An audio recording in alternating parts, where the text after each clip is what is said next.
നമസ്കാരം. സഹനത്തിന്റെയും നന്മയുടെയും സന്ദേശവുമായി ലോകമെങ്ങും ക്രിസ്മസ് ആഘോഷിക്കുകയാണ്. ദൗർഭാഗ്യവശാൽ കഴിഞ്ഞ കുറേ വർഷങ്ങളായി നടക്കുന്ന സംഭവങ്ങളുടെ ആവർത്തനം എന്ന പോലെ ഇത്തവണയും രാജ്യത്തിന്റെ വിവിധ ഭാഗങ്ങളിൽ നിന്ന് മതസ്പർദ്ധയുടെ വാർത്തകൾ കേൾക്കുന്നു. മതേതര രാഷ്ട്രമായ ഇന്ത്യയിൽ ക്രിസ്മസ് രാവിലും വിവിധയിടങ്ങളിൽ അക്രമ സംഭവങ്ങൾ റിപ്പോർട്ട് ചെയ്തു. ഛത്തീസ്ഗഡിലെ റായ്പൂരിലെ മാളിൽ ക്രിസ്മസ് അലങ്കാരങ്ങൾ അടിച്ചു തകർത്തു. ഉത്തർപ്രദേശിലെ ബറൈലിയിൽ ദേവാലയത്തിന് പുറത്ത് ഹിന്ദുത്വ സംഘടനകൾ ഹനുമാൻ ചാലിസ ചൊല്ലി.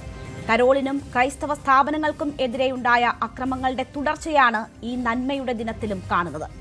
കേരളവും ഇതിൽ നിന്ന് വ്യത്യസ്തമല്ലെന്നാണ് പാലക്കാട്ട് കരോൾ സംഘത്തിന് നേരെ ഉണ്ടായ ആക്രമണവും പിന്നീട് വന്ന ന്യായീകരണങ്ങളും സൂചിപ്പിക്കുന്നത്. ക്രിസ്മസ് ദിവസം ഡൽഹിയിലെ കത്തീഡ്രൽ ചർച്ച് ഓഫ് റിഡംഷൻ സന്ദർശിച്ച പ്രധാനമന്ത്രി ക്രിസ്മസ് സമൂഹത്തിൽ ഐക്യം വർദ്ധിപ്പിക്കട്ടെ എന്ന സന്ദേശം പങ്കുവയ്ക്കുമ്പോഴാണ് ബിജെപി ഭരിക്കുന്ന സംസ്ഥാനങ്ങളിൽ ക്രൈസ്തവ സമൂഹം ആക്രമണത്തിനിരയാകുന്നത്. ക്രിസ്മസിനും ഈസ്റ്ററിനും കേക്കുമായി അരമനയിലും ആരാധനാലയങ്ങളിലും ബിജെപി നേതാക്കൾ എത്തുമ്പോഴും രാജ്യത്തെമ്പാടും ക്രൈസ്തവർ വേട്ടയാടപ്പെടുന്നത് എന്തുകൊണ്ട്?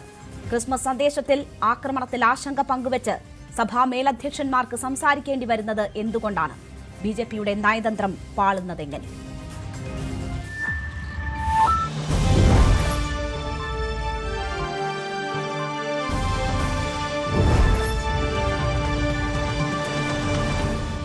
ഈ ചർച്ചയിൽ എനിക്കൊപ്പം ഫാദർ ആന്റണി വടക്കേക്കര, ശ്രീ നന്ദു ബിജെപി പ്രതിനിധി, ശ്രീ എം ജയചന്ദ്രൻ ഇടത് സഹയാത്രികൻ എന്നിവരാണ് പങ്കെടുക്കുന്നത്. ഷോൺ ജോർജിനെ ടെലിഫോൺ ലൈനിലും പ്രതീക്ഷിക്കുന്നു. ആദ്യം ഫാദർ ആന്റണി വടക്കേക്കരയിലേക്കാണ്. സിറോ മലബാർ സഭാ പ്രതിനിധിയാണ് അദ്ദേഹം. ഫാദർ, നന്മയുടെ സന്ദേശമാണ് ക്രിസ്മസ് നൽകുന്നത്. അത്തരം സന്ദേശങ്ങളാണ് എല്ലാ ക്രിസ്മസ് ദിനത്തിലും മതമേലധ്യക്ഷന്മാരിൽ നിന്നും വരുന്നത്.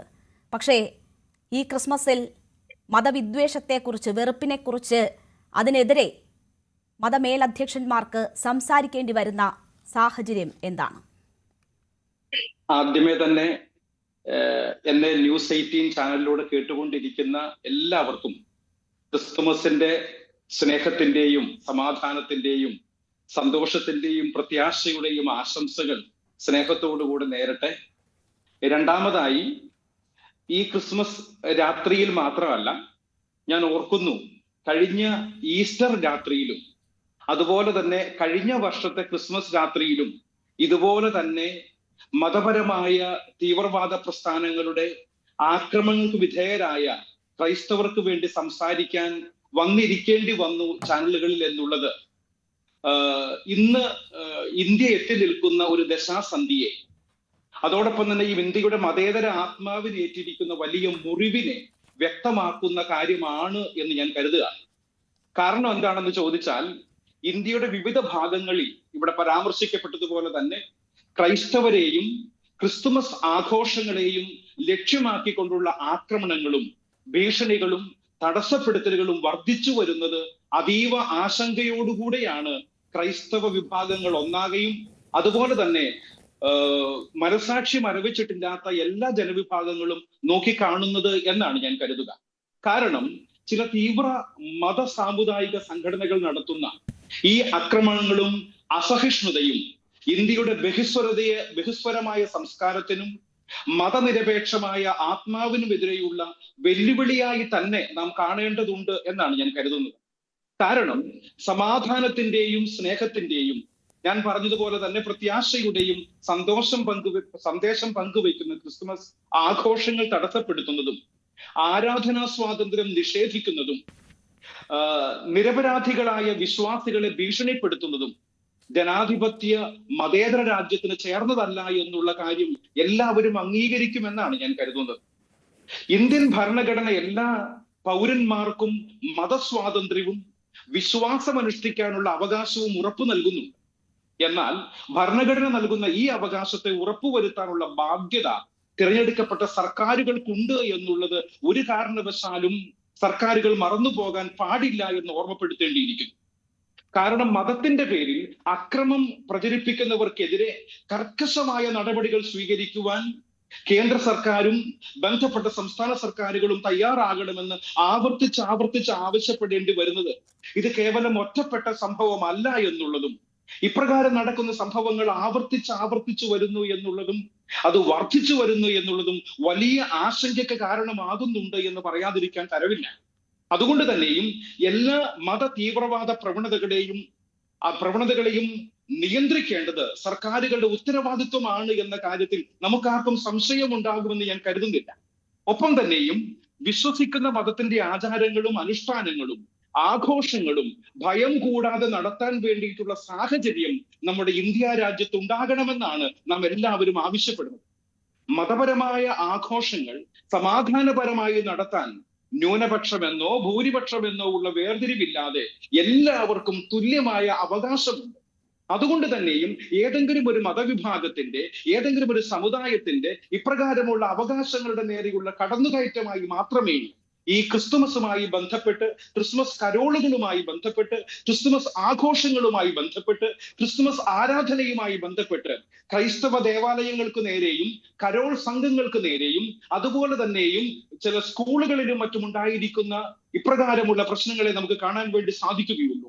മതത്തിന്റെ പേരിൽ വിഭജനം സൃഷ്ടിക്കുന്ന എല്ലാ ശ്രമങ്ങളെയും രാജ്യം ഒരുമിച്ച് ചെറുക്കേണ്ട ഒരു സമയത്താണ് നമ്മൾ സംസാരിച്ചു കൊണ്ടിരിക്കുന്നത്. കാരണം ലോകത്തിന് നന്മ മാത്രം നൽകിക്കൊണ്ട് ചരിത്രത്തിൽ അവതരിച്ച ഈശോയുടെ ജനന തിരുനാൾ സമാധാനപൂർവ്വം ആഘോഷിക്കുന്നതിനിടയിൽ വിശ്വാസത്തിന് വേണ്ടി അപമാനിക്കപ്പെടുകയും കയ്യേറ്റം ചെയ്യപ്പെടുകയും ചെയ്യുന്ന, അതുപോലെ അക്രമത്തിന് വിധേയരാകുന്ന എല്ലാവരോടും ഈ രാജ്യം ഒറ്റക്കെട്ടായി ഐക്യദാർഢ്യം പ്രഖ്യാപിക്കേണ്ടതുണ്ട് എന്നും, ഒപ്പം തന്നെയും വിദ്വേഷത്തിന്റെയും അക്രമത്തിന്റെയും കിരാതവാഴ്ച നടത്തുന്ന ക്രിമിനൽ സംഘങ്ങൾക്കെതിരെ മാതൃകാപരമായ ശക്തമായ നിയമ നടപടികളുമായി ബന്ധപ്പെട്ട സർക്കാർ സംവിധാനങ്ങളും പോലീസും മുൻപോട്ട് വരേണ്ടതുണ്ട്. ഞാൻ മനസ്സിലാക്കുന്നതനുസരിച്ച് ഈ കഴിഞ്ഞ 4-5 ദിവസങ്ങളിലായി ഈ ക്രിസ്മസ് കാലത്ത് അരങ്ങേറിയിരിക്കുന്ന ഒട്ടനവധി സംഭവങ്ങളുണ്ട്. ആ സംഭവങ്ങളിൽ ഒന്നിൽ പോലും പോലീസ് കേസെടുത്തതായി അറിവില്ല. എന്തുകൊണ്ടാണ് ഇപ്രകാരം സംഭവിക്കുന്നത് എന്നുള്ളത് തീർച്ചയായും നമ്മൾ ജനാധിപത്യ വിശ്വാസികളായ ഈ രാജ്യത്തുള്ള നാം എല്ലാവരും ഒന്നാകെ ചിന്തിക്കേണ്ടതുണ്ട്. ഇപ്രകാരം ഏതെങ്കിലും വ്യക്തികളോ ഏതെങ്കിലും സംഘടനകളോ മതപരമായ അവകാശങ്ങൾക്ക് നേരെ കടന്നുകയറ്റം നടത്തുന്നുണ്ട് എങ്കിൽ അവരെ നിലയ്ക്ക് നിർത്താൻ അവരെ ഊട്ടി വളർത്തുന്ന രാഷ്ട്രീയ പാർട്ടികളും അവർക്ക് നേതൃത്വം നൽകുന്നവരും സർക്കാരുകളും കൃത്യമായി ഇടപെടുന്നില്ല എങ്കിൽ നമ്മുടെ രാജ്യം എങ്ങോട്ടാണ് പോകുന്നത്? തീർച്ചയായും അത് വലിയ ആശങ്കയുണ്ടാക്കുന്ന സാഹചര്യമാണ്. ശ്രീ ഫാദർ വടക്കേക്കര, നോക്കൂ, ഇവിടെ ഇപ്പോ ഇന്ന് ഛത്തീസ്ഗഡിൽ ഉണ്ടായ സംഭവത്തിൽ മാളിന് നേരെ നടന്നിട്ടുള്ള സംഭവത്തിൽ കേസെടുത്തിട്ടുണ്ട് എന്ന വിവരമാണ് വരുന്നത്. നോക്കൂ, ഇത് ഒറ്റപ്പെട്ട സംഭവങ്ങൾ എന്ന നിലയിലാണോ, വളരെ ആസൂത്രിതമായി നടക്കുന്ന ആക്രമണം എന്ന നിലയിലാണോ നിങ്ങൾ നോക്കിക്കാണുന്നത്? ഇന്ന് പ്രധാനമന്ത്രി ക്രിസ്മസ് ദിനത്തിൽ ഡൽഹിയിൽ കത്തീഡ്രൽ ഓഫ് റിഡംഷൻ സന്ദർശിച്ച് നൽകിയ ഒരു സന്ദേശമുണ്ടല്ലോ. പ്രധാനമന്ത്രി അതിനുശേഷം കുറിക്കുന്നത് സമൂഹത്തിൽ ഐക്യം വർദ്ധിപ്പിക്കട്ടെ ക്രിസ്മസ് എന്നതാണ്. അപ്പോൾ അത്തരം സന്ദേശങ്ങൾ നൽകുന്നുണ്ട്. നമുക്ക് കേരളത്തിലായാലും മറ്റും കാണാം, ക്രിസ്മസ് ഈസ്റ്റർ ദിനങ്ങളിൽ കേക്കുമായി അരമനകളിൽ എത്തി ആ സന്ദേശം തന്നെയാണ് നേതാക്കൾ പുറത്തേക്ക് വിടുന്നത്. അപ്പോൾ എന്താണ് അവിടെ സംഭവിക്കുന്നത്? ഈ സന്ദേശം താഴെത്തട്ടിലേക്ക് എത്താത്തത് എന്തുകൊണ്ടാണ്? അവിടെ മറ്റെന്തെങ്കിലും സംശയങ്ങൾ നിങ്ങളെ സംബന്ധിച്ചുണ്ടോ? ഇന്ത്യയുടെ ബഹുമാനപ്പെട്ട പ്രധാനമന്ത്രി റിഡംഷൻ കത്തീഡ്രൽ സന്ദർശിച്ചു എന്ന് മാത്രമല്ല, അവിടെ നടന്ന പാതിര ആരാധനയുടെ സമയത്ത് ക്രിസ്മസ് ആഘോഷങ്ങളിൽ പങ്കെടുത്തു എന്നുള്ളത് തികച്ചും സ്വാഗതാർഹമാണ്, ഒരു സംശയവുമില്ല. അതുപോലെ തന്നെ അരമനകളിലും മഠങ്ങളിലും ഒക്കെ രാഷ്ട്രീയ പാർട്ടിയുടെ നേതാക്കന്മാര് കേക്കുമായി വരുന്നതോ സന്ദർശനങ്ങൾ നടത്തുന്നതോ വിഷസ് അറിയിക്കുന്നതോ ഒന്നും തീർച്ചയായും നമുക്ക് ആശങ്ക ഉളവാക്കുന്ന കാര്യങ്ങളല്ലല്ലോ. ഒരു ഭാഗത്ത് ഇപ്രകാരമുള്ള പ്രീണനം എന്ന് വിളിക്കപ്പെടേണ്ടി വരുന്നത്, ആ പ്രീണനം എന്ന വാക്ക് വളരെ ശ്രദ്ധിക്കണം കേട്ടോ. കാരണം എന്താന്ന് ചോദിച്ചാൽ, ഒരു ഭാഗത്ത് ഇപ്രകാരമുള്ള കാര്യങ്ങൾ സംഭവിക്കുമ്പോൾ തന്നെയും മറുവശത്ത് ഒരുപക്ഷെ അതേ ഭരണകൂടത്തിന്റെ കീഴിൽ ഭരിക്കുന്ന ജനാധിപത്യ പാർട്ടിയുടെ സംവിധാനങ്ങൾ ഉപയോഗിച്ചുകൊണ്ടും അവരുടെ തണലിൽ വളർന്നു വരുന്ന ചില തീവ്ര മതവിഭാഗീയ ശക്തികൾ, സമുദായ സംഘടനകൾ, രാഷ്ട്രീയ സംഘടനകൾ ഇപ്രകാരമുള്ള സംഘടിതമായ ആക്രമണങ്ങൾ നടത്തുന്നു എന്ന കാരണത്താൽ ഇത് ഒറ്റപ്പെട്ടതാണ് എന്ന് കാണാൻ നമുക്ക് ആർക്കും സാധ്യമല്ല. കാരണം ഒറ്റപ്പെട്ടതാണെങ്കിൽ 1, 2, 3 എന്ന് വേണമെങ്കിൽ നമുക്ക് പറയാം. അറ്റമിട്ട് ഞാൻ ഇവിടെ നിരത്താം ഏതാനും ചില പ്രശ്നങ്ങളെ. നമ്മൾ ഈ കഴിഞ്ഞ 4-5 ദിവസങ്ങളായി നേരിട്ട ക്രൈസ്തവർക്കെതിരെ ഉണ്ടായ ആക്രമണങ്ങളിൽ ഒന്നാമതായി എനിക്ക് പറയാൻ സാധിക്കുന്നത്, സംഘപരിവാറുകാരനായ യോഗി ആദിത്യനാഥ് ഭരിക്കുന്ന UP-യില് ക്രിസ്തുമസ് അവധി ഇല്ലാതാക്കി എന്നുള്ളത് നമുക്ക് കാണാതെ പോകാൻ വേണ്ടി പറ്റുമോ? അപ്രകാരം തന്നെയും നിർബന്ധിത ഹാജരുണ്ടാകണമെന്ന് സ്കൂളുകളിലേക്ക് സർക്കുലർ എഴുതുകയും ഭാരതത്തിന്റെ മുൻ പ്രധാനമന്ത്രിയായിരുന്ന അടൽ ബിഹാരി വാജ്പേയിയുടെ ജന്മദിനം ആഘോഷിക്കണമെന്ന് ഉത്തരവിറക്കുകയും ചെയ്യുന്ന യോഗി ആദിത്യനാഥിന്റെ സർക്കാർ ഭരിക്കുന്ന UP-യിൽ ക്രിസ്മസ് ആഘോഷങ്ങളെ പാടെ ഇല്ലാതാക്കാൻ വേണ്ടിയുള്ള ശ്രമം സംഘടിതമല്ല എന്ന് പറയാൻ വേണ്ടി നമുക്ക് പറ്റുമോ? രണ്ടാമതായി, തപാൽ വകുപ്പിന്റെ ക്രിസ്മസ് ആഘോഷത്തിൽ ഗണഗീതം ആലപിക്കണം എന്ന് പറഞ്ഞുകൊണ്ട് BMS-ന്റെ ഒരു തിട്ടൂരം ഇറങ്ങിയതായി നമ്മൾ മനസ്സിലാക്കുകയുണ്ടായി. അതുകൊണ്ട് തന്നെ എന്താ സംഭവിച്ചത്? തപാൽ വകുപ്പിന് വിജ്ഞാപനം ഇറക്കേണ്ടി വന്നു. ആഘോഷം തന്നെ നമ്മൾ ഇല്ലാതാക്കുന്നു എന്ന തരത്തിൽ. ഇപ്രകാരം സംഭവിക്കുമ്പോൾ പ്രിയപ്പെട്ടവരെ, ഞാനും നിങ്ങളും മറന്നുപോകാൻ പാടില്ലാത്ത ഒരു യാഥാർത്ഥ്യം നമ്മുടെ എല്ലാവരുടെയും മുൻപിലുണ്ട്. മൂന്നാമതായി, മധ്യപ്രദേശിലെ ജബൽപൂരിൽ പള്ളിയിൽ കയറിയാണ് കാഴ്ച പരിമിതിയുള്ള ഒരു സ്ത്രീയെ ഉൾപ്പെടെ BJP-യുടെ ജില്ലാ വൈസ് പ്രസിഡന്റായ, ഞാൻ മനസ്സിലാക്കുന്നതനുസരിച്ച് അഞ്ജു ഭാർഗവ എന്ന സ്ത്രീയുടെ നേതൃത്വത്തിൽ അധിക്ഷേപിക്കുകയും ആക്രമിക്കുകയും ചെയ്തത്. നാലാമതായി, ഡൽഹിയിലെ ലജ്പത് നഗർ എന്ന സ്ഥലത്ത് ക്രിസ്മസ് കരോൾ സംഘത്തെ ആക്രമിച്ച ബജ്രംഗ് ദളിന്റെ തീവ്രവാദികൾ ക്രിസ്മസ് വീട്ടിൽ പോയി ആഘോഷിക്കാൻ ആവശ്യപ്പെട്ടുകൊണ്ട് ആക്രോശിച്ചുകൊണ്ട് കരോൾ സംഘത്തിന് നേരെ അടുത്തതും. നാലാമതായി, ഒഡീഷയില് ജീവിക്കാൻ വേണ്ടി സാന്താക്ലോസിന്റെ കോസ്റ്റ്യൂംസ് വിൽപ്പനയ്ക്ക് വേണ്ടിയിട്ട് ഇറങ്ങിയ ഒരു കച്ചവടക്കാരനെ തടസ്സപ്പെടുത്തുന്ന സംഘപരിവാറിന്റെ തീവ്രവാദികൾ ആക്രോശിച്ചത് ഇത് ഹിന്ദു രാഷ്ട്രമാണ്, ഇത് ജഗന്നാഥന്റെ മണ്ണാണ്, ഇവിടെ ഇതൊന്നും പാടില്ല എന്നാണ്.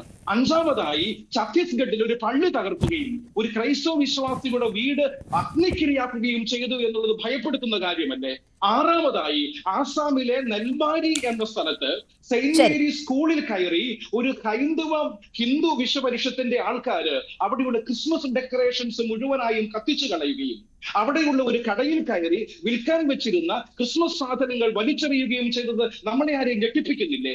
ഏഴാമതായി, മധ്യപ്രദേശിൽ തന്നെ ഹനുമാൻ ചാലിസ ചൊല്ലിക്കൊണ്ടാണ് ക്രൈസ്തവ ദേവാലയം ആക്രമിക്കുന്ന ദൃശ്യങ്ങൾ വീഡിയോകളായി പുറത്തു വന്നിരിക്കുന്നത്. എന്തിനേറെ പറയുന്നു, UP-യിലെ ഹരിദ്വാറിലെ ഒരു ഹോട്ടല് മുൻകൂട്ടി നിശ്ചയിച്ചിരുന്ന ഒരു ക്രിസ്മസ് ആഘോഷ പരിപാടി സംഘപരിവാർ സംഘടനകളുടെ ഭീഷണിയെ തുടർന്ന് റദ്ദാക്കുന്ന ഒരു സാഹചര്യം നമ്മുടെ നാട്ടിൽ. തീർച്ചയായും അങ്ങനെ എണ്ണി പറഞ്ഞാൽ ഒരുപാട് സംഭവങ്ങൾ ഇങ്ങനെ പറഞ്ഞുകൊണ്ടിരിക്കാം. നമ്മുടെ കേരളത്തിൽ തന്നെ ഈ കഴിഞ്ഞ ദിവസമല്ലേ പാലക്കാട് സംഭവിച്ച ഒരു കാര്യം. പാലക്കാട് പുതുശ്ശേരി എന്ന സ്ഥലത്ത് ക്രിസ്മസ് കരോൾ സംഘത്തിന് നേരെ ഒരു അശ്വിൻ രാജ് എന്ന പേരുള്ള, ഞാൻ മനസ്സിലാക്കുന്ന പേര് അങ്ങനെയാണ്, ഒരു അശ്വിൻ രാജ് എന്ന പേരുള്ള ഒരാളുടെ നേതൃത്വത്തിൽ ക്രിസ്മസ് കരോൾ സംഘത്തെ തടയുകയും ആക്രമിക്കുകയും ചെയ്തില്ലേ? ഇപ്രകാരം ഈ ഒരു വർഷം തന്നെ ലഭ്യമായ കണക്കുകൾ അനുസരിച്ച് ഏകദേശം 730ഓളം ക്രൈസ്തവ ആക്രമണങ്ങൾ നമ്മുടെ ഇന്ത്യയിൽ ഉണ്ടായി എന്നുള്ളത് നമുക്ക് കണ്ണടയ്ക്കാൻ പറ്റുന്ന കാര്യമാണോ? ഈ 4-5 ദിവസങ്ങൾക്കുള്ളിൽ സംഭവിച്ച 8 or 9 സംഭവങ്ങളാണ് ഞാനിപ്പോ അക്കമിട്ട് നിങ്ങളുടെ മുമ്പിൽ നിർത്തിയത്. ഇത് നമ്മുടെ സമൂഹ മനസാക്ഷിയെ ഉണർത്തേണ്ടതാണ്, ഒറ്റപ്പെട്ട സംഭവങ്ങളല്ല. അതുകൊണ്ട് തന്നെയും ഇതിനെതിരെ കൃത്യമായ നിയമ നടപടികൾ ഉണ്ടാകുകയും അക്രമികൾക്കെതിരെ അവർ ജയിലിൽ അടയ്ക്കേണ്ട ഉത്തരവാദിത്വം ഗവൺമെന്റുകൾക്കുണ്ട് എന്നുള്ളതും അതിൽ നിന്നും ഒഴിഞ്ഞു മാറാൻ ആർക്കും സാധ്യമല്ല എന്നുള്ളതും. അതുകൊണ്ട് മാത്രം ഒരു വശത്ത് ക്രൈസ്തവ ദേവാലയങ്ങൾ സന്ദർശിക്കുകയും പ്രീണനപരമായി, ഞാൻ അതുകൊണ്ടാണ് പറഞ്ഞത്, പ്രീണന രാഷ്ട്രീയം കളിക്കുകയും അതിന്റെ പേരിൽ നമുക്ക് വലിയ വില കൊടുക്കേണ്ടി വരുമെന്നുള്ളത് ഉത്തരവാദിത്തപ്പെട്ട എല്ലാവരും ഓർത്തിരിക്കുന്നത് നല്ലതാണ് എന്നുകൂടി ഈ കാര്യങ്ങളെ ഉദ്ധരിച്ചുകൊണ്ട് ഓർമ്മപ്പെടുത്താൻ ഞാൻ ആഗ്രഹിക്കുകയാണ്. ശരി, തുടരുക ഫാദർ. ഞാൻ താങ്കളിലേക്ക് തിരിച്ചെത്താം. ശ്രീ നന്ദു, നോക്കൂ, പ്രീണനമല്ല, ഇന്ത്യ എന്ന മതേതര രാജ്യത്ത് മനസമാധാനത്തോടു കൂടി തുല്യ അവകാശത്തോടു കൂടി ജീവിക്കാൻ എല്ലാവർക്കും ഭരണഘടന അനുവാദം നൽകുന്നുണ്ട്, അവകാശം നൽകുന്നുണ്ട്. ആ അവകാശമാണ് വേണ്ടത്, പ്രീണനമല്ല. വളരെ വ്യക്തമാണ്, ഇതൊരൊറ്റപ്പെട്ട സംഭവമല്ല. അതാണ് ഇന്ന് പള്ളികളിൽ മതമേലധ്യക്ഷന്മാരുടെ സന്ദേശങ്ങളിലും നിറയുന്നത്. അല്ല, ഇന്ന് ഈ ക്രിസ്മസ് ദിനത്തിൽ ന്യൂസ് 18-ലെ എല്ലാ പ്രേക്ഷകർക്കും അവർക്ക് BJP-യുടെ സംസ്ഥാന ഘടകത്തിൻ്റെ ഭാഗമായിട്ടുള്ള എല്ലാ ക്രിസ്മസ് ആശംസകളും ഈ അവസരത്തിൽ നേരുന്നു. അതിനോടൊപ്പം അദ്ദേഹത്തിനോടുള്ള എല്ലാ ബഹുമാനവും നിലനിർത്തിക്കൊണ്ട് അദ്ദേഹം പറഞ്ഞ മുഴുവൻ കാര്യങ്ങളെയും നമ്മൾ കേൾക്കുന്നുണ്ട്. പക്ഷേ അദ്ദേഹം പറയുമ്പോൾ അദ്ദേഹം എവിടെയൊക്കെയോ കുറേ പേരുകൾ ഉദ്ധരിക്കുന്നു. ഇതിലേതൊക്കെയാണ് സംഘപരിവാർ സംഘടന എന്ന് ചോദിച്ചാൽ അദ്ദേഹത്തിന് തന്നെ അത് പറയാൻ സാധിക്കുമെന്ന് ഞാൻ വിശ്വസിക്കുന്നില്ല. ഞാനിന്ന് മനസ്സിലാക്കിയ ചില കാര്യങ്ങൾ ചർച്ചയുടെ ഭാഗമായി വരുമ്പോൾ സ്വാഭാവികമായിട്ടുള്ളൊരു അന്വേഷണത്തിൻ്റെ ഭാഗമായി ചില കാര്യങ്ങൾ അന്വേഷിക്കുകയും അതിൽ നിന്ന് എനിക്ക് മനസ്സിലായത് അദ്ദേഹം പറഞ്ഞതിൽ പകുതിയിലധികം കാര്യങ്ങളും ആ പകുതിയിലധികം സംഘടനകളും അല്ലെങ്കിൽ ഏറെക്കുറെ എല്ലാ സംഘടനകളും സംഘപരിവാറുമായി പുലബന്ധം പോലും ഇല്ലാത്ത സംഘടനകളാണ്. ഒന്ന്. രണ്ട്, അദ്ദേഹം ഈ ഈസ്റ്റർ ദിവസത്തിൽ കഴിഞ്ഞ 2 ദിവസം മുൻപ് നടന്ന പാലക്കാട്ടെ സംഭവം വരെ അദ്ദേഹം ഏതൊക്കെ സംഭവങ്ങൾക്ക് പിന്നിലുള്ളവരാണ് അതിന്റെ ഉത്തരവാദിത്തമാണ് നിങ്ങൾ തള്ളുന്നതെന്ന് പ്രത്യേകം പറയാം. ഞാൻ പറഞ്ഞോട്ടെ അദ്ദേഹം വളരെ വാചാലമായി, അദ്ദേഹം വളരെ നല്ല രീതിയിൽ പ്രാസമൊക്കെ ഒപ്പിച്ച് അദ്ദേഹം 1, 2, 3 എന്നൊക്കെ അക്കമിട്ട് ഇങ്ങനെ പറയുമ്പോഴും അദ്ദേഹം ഏറ്റവും അവസാനം ഇന്നലെ ഇപ്രകാരം പറഞ്ഞ് ലഘൂകരിച്ച് സംഘപരിവാറിന്റെ ഏത് സംഘടനയാണ് ഫാദർ താങ്കൾ പറഞ്ഞപ്പോ ഫാദർ വിത്ത് ഡ്യൂ റെസ്പെക്ട് താങ്കൾ പറഞ്ഞപ്പോൾ ഞാൻ വളരെ ഉത്തരവാദിത്തമുള്ള ഒരാളായിട്ട് അത് കേട്ടുകൊണ്ടാണ് ഞാൻ വസ്തുതാപരമായിട്ടുള്ള കാര്യം തന്നെയാണ് അതാണ് ഞാൻ സൂചിപ്പിച്ചത്. നന്ദു, എണ്ണമിട്ട് പറഞ്ഞതിൽ ഏതാണ്, ഏത് സംഘടനയാണ് സംഘപരിവാറുമായി ബന്ധമില്ലാത്തതെന്ന് പറയാൻ താങ്കൾക്ക് ബാധ്യതയുണ്ട്. ഞാനൊരു കാര്യം പറഞ്ഞോട്ടെ, അദ്ദേഹം പറഞ്ഞപ്പോൾ താങ്കൾ ഇടപെട്ടില്ല. ഞാൻ എന്റെ പോയിന്റ് വെച്ചതിന് ശേഷം താങ്കൾ ഏത് ചോദ്യത്തിനും മറുപടി പറയാൻ ഞാൻ തയ്യാറാണ്. അദ്ദേഹം അക്കമിട്ട് നിരവധിയായ കാര്യങ്ങൾ പറഞ്ഞു. ഞാൻ ഒരു തെറ്റിദ്ധാരണ പരത്തുന്ന കാര്യം ഞാൻ പറഞ്ഞിട്ടില്ല. അപ്പൊ അത് വ്യക്തതയില്ലാത്തടത്ത് നിങ്ങൾ ചോദിച്ചോളൂ, ഞാൻ അത് കറക്റ്റ് ചെയ്യാം.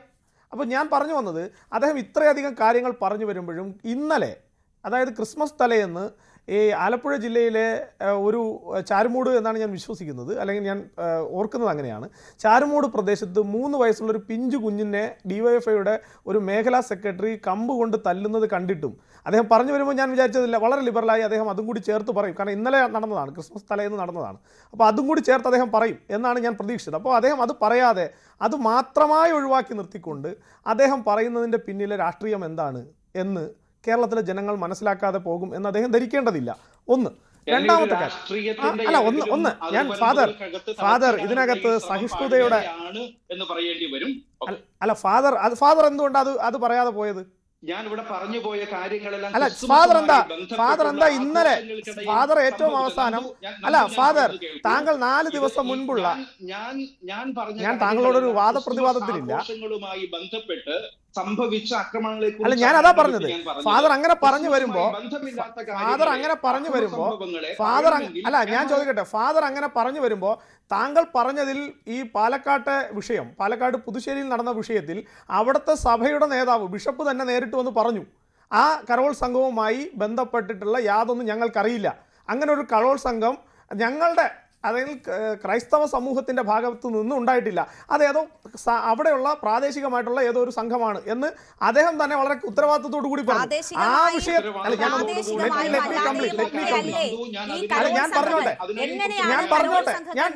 ഞാനത് ക്ലിയർ ചെയ്യാം. ഞാനത് ക്ലിയർ ചെയ്യാം. ഞാൻ പറഞ്ഞോട്ടെ, അതാ പറയാൻ വരുന്നത്.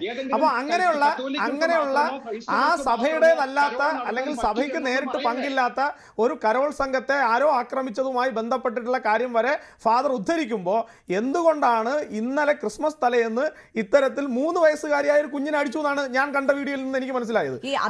നമ്മുടെ തൊട്ടടുത്ത് ഞാൻ പറഞ്ഞോട്ടെ.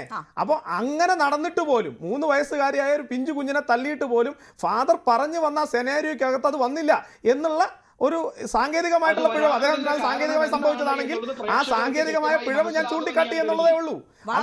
നമ്മളിവിടെ ചർച്ച ചെയ്തത് എന്താണ്? വളരെ ആസൂത്രിതമായി നടക്കുന്ന ക്രൈസ്തവ സമൂഹത്തിനെതിരായ അക്രമത്തെക്കുറിച്ചാണ് നമ്മളുടെ ചർച്ച. അപ്പോൾ അത് നമ്മൾ യുപിയിൽ കാണുന്നുണ്ട്, ഡൽഹിയിൽ കാണുന്നുണ്ട്, ഒഡീഷയിൽ കാണുന്നുണ്ട്, ഛത്തീസ്ഗഡിൽ കാണുന്നുണ്ട്, ക്രിസ്മസ് രാവിലെ കാണുന്നുണ്ട്.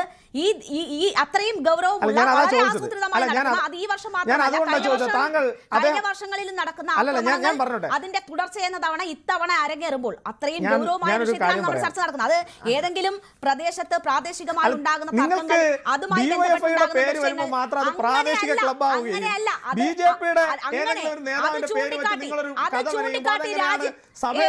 അങ്ങനെയല്ല.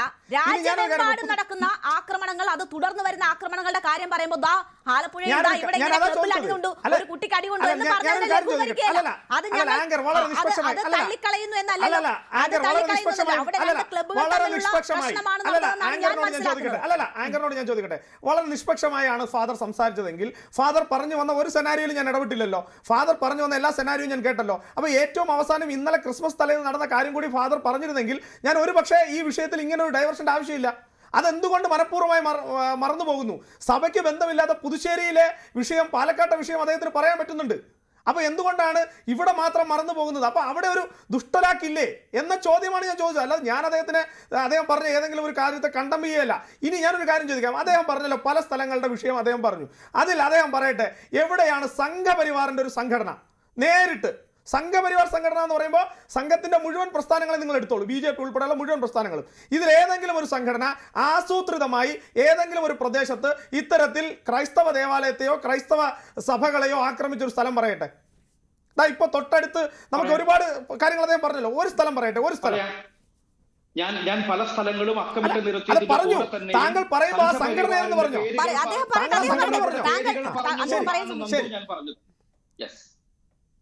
തെറ്റിദ്ധരിപ്പിക്കാൻ ശ്രമിക്കരുത്. ഞാൻ സംഘപരിവാർ സംഘടനകൾ ഏതൊക്കെയാണ് എന്ന് പേര് പറഞ്ഞുകൊണ്ടാണ് ഞാൻ പറഞ്ഞത്. അതുകൊണ്ട് തന്നെ ഞാൻ ആദ്യത്തെ കാര്യം പറയാം. UP ക്രിസ്മസ് ആഘോഷം ഒഴിവാക്കിയത് ആരാണ് നന്ദു? അവിടെ ഭരിക്കുന്നത് ആരാണ്? UPയുടെ മുഖ്യമന്ത്രി. അതിന് നിങ്ങൾ വക്രീകരിക്കുകയാണ്. സദ്ഭാവന ദിനത്തിന്റെ ഭാഗമായി എന്തെങ്കിലും ഒരു കാര്യം നടത്താൻ വേണ്ടിയിട്ട് ഒരു ക്രിസ്മസിന് അവധി കൊടുക്കേണ്ടെന്നൊരു സർക്കുലർ വന്നിട്ടില്ല. ക്രിസ്മസിന് അവധി കൊടുക്കേണ്ടെന്നൊരു സർക്കുലർ വന്നിട്ടില്ല. ഫാദർ തെറ്റിദ്ധരിപ്പിച്ചു നിർബന്ധമായും ഹാജരുണ്ടാകണമെന്ന് പറയുമ്പോൾ അത് ക്രിസ്മസ് ദിനം നിങ്ങൾക്ക് കരുതാൻ വേണ്ടി ഞാനൊരു കാര്യം ചോദിക്കട്ടെ. അറിയപ്പെടുന്ന നേതാവാണ് ബിജെപിയുടെ നേതാവാണ് കാഴ്ചപരിമിതിയുള്ള കുട്ടിയെ ആക്രമിച്ചത്. അങ്ങനെ BJPയുടെ ഏതെങ്കിലും ഒരു നേതാവ്, നിങ്ങൾ രാജ്യത്തിന്റെ പ്രധാനമന്ത്രിയുടെ സ്റ്റേറ്റ്മെന്റ് എന്താ? നിങ്ങൾ നോക്കൂ, ഈ ചർച്ചയെ വളരെ ആസൂത്രിതമായി വളച്ചൊടിക്കുക. നിങ്ങൾ ചോദിച്ചു ഒരു സംഘപരിവാർ സംഘടനയ്ക്ക് ബന്ധമുണ്ടോ? എത്ര ബന്ധം ചൂണ്ടിക്കാണിക്കുമ്പോൾ അവിടെ നിന്ന് എസ്കേപ്പ് ചെയ്യാം. നമ്മൾ ആദ്യ മണിക്കൂറിൽ തന്നെ ഇത്തരം നിസ്സാര കാര്യങ്ങൾ പറഞ്ഞ ചർച്ചയെ വഴിതെറ്റിപ്പിക്കാൻ ശ്രമിക്കുകയാണ്. UP സർക്കാർ കൊടുക്കുന്ന സർക്കുലർ ആരുടേതാണ് എന്നത് താങ്കൾക്ക് സംശയമില്ല. UP സർക്കാരിന്റെ സർക്കുലർ ആരുടേതാണ് എന്ന കാര്യത്തിൽ സംശയമില്ല. ഈ ദിവസം AB വാജ്പേയി ജന്മശതാബ്ദി ദിനം ആയി ആഘോഷിക്കണമെന്ന് പറഞ്ഞതും ഈ ക്രിസ്മസുമായി ബന്ധപ്പെട്ടുള്ള വേഷവിധാനങ്ങളോട് കൂടി സ്കൂളുകളിലെത്തല്ലൂ എന്നൊക്കെ പറഞ്ഞത് BJP ഭരിക്കുന്ന സംസ്ഥാനങ്ങളിലാണ്. അതൊക്കെ മറച്ചു വെച്ചുകൊണ്ടാണ് ബജ്രംഗ് ദൾ പ്രവർത്തകർ ഉൾപ്പെടെ നടത്തുന്ന അക്രമങ്ങൾ നടത്തുകയാണ്. ഹിന്ദു ചാലിസ ചൊല്ലി ഇന്നലെ ഹനുമാൻ ചാലിസ ചൊല്ലി അവിടെ നടത്തുന്നത് ഹിന്ദു സംഘടനകളാണ്. ഈ സമയത്ത് മാത്രമേ ഉള്ളൂ. ഈ സമയത്ത് മാത്രമാണോ ഇല്ലാത്തത്? BJP ഭരിക്കുന്ന സംസ്ഥാനങ്ങളിൽ ഞങ്ങളുടെ സംഘടനകൾ ചെയ്യുന്ന ഏതെങ്കിലും ഒരു വിഷയത്തിൽ ഞങ്ങൾക്ക് ഉത്തരവാദിത്തം എടുക്കാം. എന്റെ വീട്ടിലെ എന്റെ അച്ഛനോ അനിയനോ മാമനോ കൊച്ചനോ ചെയ്യുന്ന ഉത്തരവാദിത്തം ഞാൻ എടുക്കാം. അയലത്തെ വീട്ടിലെ അച്ഛനും അനിയനും ചെയ്യുന്ന കാര്യങ്ങൾ ഞാൻ ഉത്തരവാദിത്തം ഏറ്റെടുക്കണമെന്ന് നിങ്ങൾ എത്ര നിർബന്ധിച്ചാലും അതെനിക്ക് സാധിക്കില്ല. നിങ്ങൾ ആദ്യം മനസ്സിലാക്കി. ന്യൂസ് 18 കൊടുക്കുന്ന ഒരു വാർത്തയുടെ ഉത്തരവാദിത്തം ന്യൂസ് 18 ഏറ്റെടുക്കാം. മനോരമ കൊടുക്കുന്ന വാർത്തയുടെ ഉത്തരവാദിത്തം കൂടി ന്യൂസ് 18 എടുക്കണം. നിങ്ങളെല്ലാം മാധ്യമങ്ങളാണെന്ന് പറഞ്ഞാൽ അത് നമുക്ക് സമ്മതിക്കാൻ പറ്റുമോ? അല്ലാതെ നിങ്ങൾ സമ്മതിക്കോ? നിങ്ങൾ ആദ്യം ഉത്തരവാദിത്തം ഞാൻ പറഞ്ഞല്ലോ. ഞാൻ പറഞ്ഞല്ലോ ക്രിസ്മസ് അവധി റദ്ദാക്കിക്കൊണ്ടുള്ള ഒരു ഉത്തരവും വന്നിട്ടില്ല. അത് നിങ്ങൾ പറയുന്നത് തെറ്റാണ്. സദ്ഭാവന ദിനം ആചരിക്കണമെന്ന് പറഞ്ഞിരിക്കും. ഞാൻ ഇല്ലാന്ന് പറയുന്നില്ല. പക്ഷെ ക്രിസ്മസ് ദിനം അവധി അല്ല എന്നുള്ള ഒരു ഉത്തരവും അവിടെ വന്നിട്ടില്ല. അതൊക്കെ തെറ്റിദ്ധാരണ പരത്തിക്കൊണ്ട് മുന്നോട്ട് പോകാനുള്ള ഒരു പരിശ്രമമാണ്. അതൊന്നും അങ്ങനെ ആ നിലയ്ക്ക് അനുവദിച്ച് മുന്നോട്ട് പോകാൻ പറ്റില്ല. ഞാൻ പറഞ്ഞല്ലോ, നിങ്ങൾ ഇപ്പൊ പറഞ്ഞതിൽ ഒരിടത്ത് മാത്രമാണ് താങ്കൾ ചൂണ്ടിക്കാണിച്ചത് BJPയുടെ ഏതോ ഒരു നേതാവിന്റെ പേര് താങ്കൾ പറയുന്നത്. ഞാൻ ആ പേര് കൺഫേം ചെയ്തിട്ടില്ല. എങ്കിലും BJPയുടെ നയം ഞാൻ പറയാം. ഒരേ രാജ്യത്ത് ഒരേ ഭരണഘടന അനുസരിച്ച് ജീവിക്കുന്നവരാ. അതുകൊണ്ട് നമുക്കാർക്കും ആരുടെയും ഓശാരമൊന്നും വേണ്ട. ക്രിസ്മസ് എന്ന് പറയുന്നത് ഡിസംബർ 25 തീയതിയാണ് എന്നുള്ളത് ഞങ്ങൾ ഈ ഭാരതത്തിനകത്തുള്ള എല്ലാ മതങ്ങളോടും എല്ലാ സമ്പ്രദായങ്ങളോടും എല്ലാ ആചാരങ്ങളോടും എല്ലാ സംസ്കാരങ്ങളോടും ഒരേ ഭാവനയോടുകൂടി പ്രവർത്തിക്കുന്ന ഒരു പ്രസ്ഥാനമാണ്, രാഷ്ട്രീയ പ്രസ്ഥാനമാണ്. ഞങ്ങളുടെ പ്രധാനമന്ത്രി രാജ്യത്തിന്റെ പ്രധാനമന്ത്രി തന്നെ രാജ്യത്തിന്റെ പ്രധാനമന്ത്രിയുടെ സംഘടനയുടെ നിലപാടാണല്ലോ രാജ്യത്തിന്റെ പ്രധാനമന്ത്രിയുടെ നിലപാട്. അല്ലാതെ വ്യത്യസ്തമായ നിലപാടുണ്ടാവില്ല. രാജ്യത്തിന്റെ പ്രധാനമന്ത്രിയുടെ നിലപാടാണ് രാജ്യത്തിന്റെ ആ ഭരണത്തിന് നേതൃത്വം കൊടുക്കുന്ന സംഘടനയുടെ നിലപാട്. അങ്ങനെ നേതൃത്വം കൊടുക്കുന്ന ഒരു സംഘടനയുടെ തലവൻ തന്നെ നേരിട്ട് ഈ പറയുന്ന കത്തീഡ്രലിൽ വന്നിരുന്ന അവിടുത്തെ പ്രാർത്ഥനാ ശുശ്രൂഷകളിൽ പങ്കെടുക്കുകയും അദ്ദേഹം തന്നെ ലോകത്തിനോട് പറയാണ് ശാന്തിയുടെയും സമാധാന സമാധാനത്തിന്റെയും ഐശ്വര്യത്തിന്റെയും ഭാഗമായിട്ടുള്ള ഒരു ക്രിസ്മസ് ദിനം നമുക്ക് ഐക്യത്തിന്റെ ഒരു ദിനം കൂടിയായി മാറണം എന്ന് പറയുമ്പോൾ അവിടെ ഞങ്ങളുടെ സംഘടനയുടെ കാര്യം കൃത്യമാണ്. ഇനി ഏതെങ്കിലും ഒരു സംഘടന നടത്തുന്നതിൻ്റെയൊക്കെ പാപഭാരം നിങ്ങൾ ഞങ്ങളുടെ തോളിലേക്ക് വെച്ച് കെട്ടണ്ട, അതത് സംഘടനകളുടെ തലയിൽ തന്നെ വെച്ച് കെട്ടിക്കോളൂ. ഞങ്ങൾ പറഞ്ഞല്ലോ, ഞാൻ പറഞ്ഞു ഉത്തരവാദിത്വം എല്ലാം ഏറ്റെടുത്തുകൊണ്ട് തന്നെ പറയുന്നു, എല്ലാ ഉത്തരവാദിത്വത്തോടും കൂടി പറയുന്നു, BJP എന്ന് പറയുന്ന സംഘടന രാജ്യത്തൊരിടത്തും ഇത്തരത്തിൽ ക്രൈസ്തവ എന്നുള്ളതല്ല ഏത് ആരാധനാലയത്തിനെയും ഏത് ആരാധനാ സമ്പ്രദായത്തെയും ഏത് സംസ്കാരത്തിനെയും എതിർക്കുന്ന ഒരു സംഘടനയല്ല.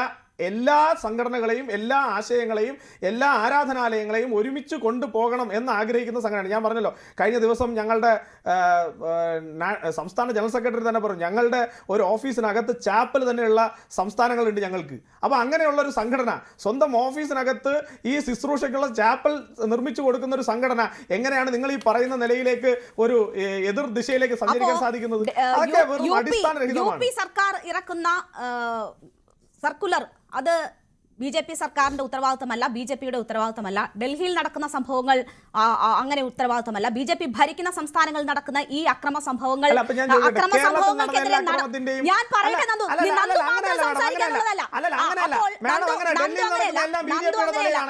യുപിയിൽ നടക്കുന്നതെല്ലാം BJPയുടെ തലയിലാണെങ്കിൽ, മധ്യപ്രദേശിൽ നടക്കുന്നതെല്ലാം BJPയുടെ തലയിലാണെങ്കിൽ, കേരളത്തിൽ നടക്കുന്ന മുഴുവൻ നിങ്ങൾ CPM-യുടെ അപ്പൊ നിങ്ങൾക്ക് BJP-യെ കോർണർ ചെയ്യണം. BJP-യെ കോർണർ അത് ശരിയല്ല.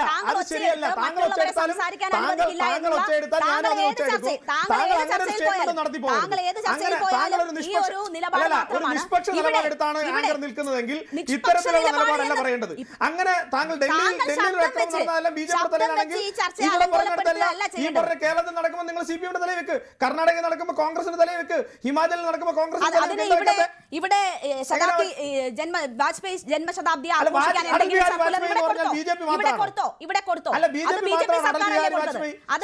എല്ലായിടത്തും ആചരിച്ചിട്ടുണ്ടെന്നേ, എല്ലായിടത്തും ആചരിച്ചിട്ടുണ്ട്. ഇവിടെ അങ്ങനെ ഒരു നിർബന്ധം